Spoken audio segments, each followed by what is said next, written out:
Bonjour, dans cette vidéo j'aimerais vous parler de la Pâque.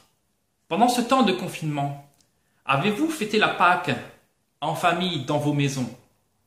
Nous allons lire un passage où nous allons voir que le peuple d'Israël n'a pas pu fêter la Pâque au bon moment parce que chacun était resté comme confiné à la maison. Dans 2 Chroniques, au chapitre 30, le verset 1 à 3. Ézéchias envoya des messagers dans tout Israël et Juda, et il écrivit aussi des lettres à Éphraïm et à Manassé pour qu'ils viennent à la maison de l'Éternel à Jérusalem célébrer la Pâque en l'honneur de l'Éternel, le Dieu d'Israël. Le roi, ses chefs et toute l'assemblée avaient tenu conseil à Jérusalem afin que la Pâque soit célébrée au 2e mois, car on ne pouvait la faire en son temps parce que les sacrificateurs ne s'étaient pas sanctifiés en assez grand nombre et que le peuple n'était pas rassemblé à Jérusalem.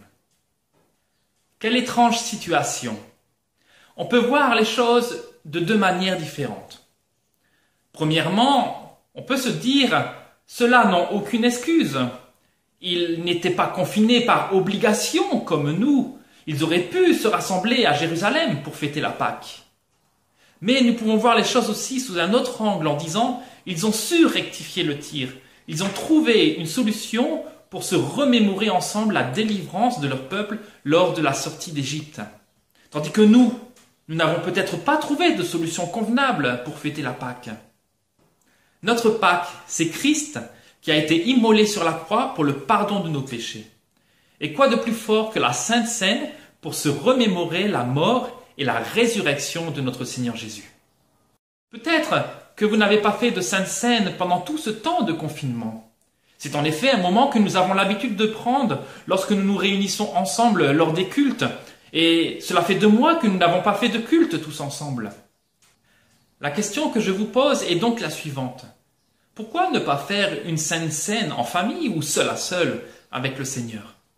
Il n'y a en effet aucune obligation à réserver ce moment au seul culte que nous vivons dans notre bâtiment d'église. Que dit le passage de 1 Corinthiens au chapitre 11?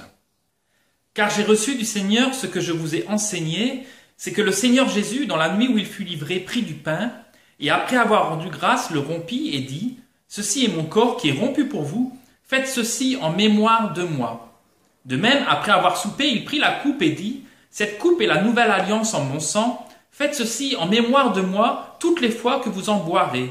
Car toutes les fois que vous mangez ce pain et que vous buvez cette coupe, vous annoncez la mort du Seigneur jusqu'à ce qu'il vienne. » Aujourd'hui, alors que je prends cette vidéo, voilà 1 mois que la Pâque est passée.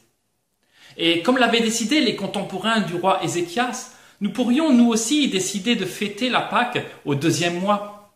Je vous invite à relire tout le chapitre 11 de cette première épître aux Corinthiens et à prendre la Sainte Seine en mémoire de ce que Jésus a fait pour vous. Peut-être que ce sera pour vous une Pâque particulière, différente de toutes les autres.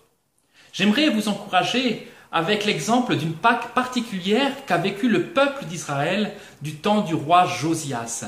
C'est dans 2 Chroniques au chapitre 35, le verset 18. Aucune Pâque pareille à celle-là n'avait été célébrée en Israël depuis les jours de Samuel le prophète, et aucun des rois d'Israël n'avait célébré une Pâque pareille à celle que célébrèrent Josias, les sacrificateurs et les Lévites, tout Juda et Israël. Puissions-nous vivre aussi, dans ces temps troublés, une Pâque pareille à celle-là. Un moment de recueillement simple, mais avec de la profondeur, pour se rappeler que nous attendons des cieux Jésus, que Dieu a ressuscité des morts. Amen. Viens Seigneur Jésus. Que Dieu vous bénisse.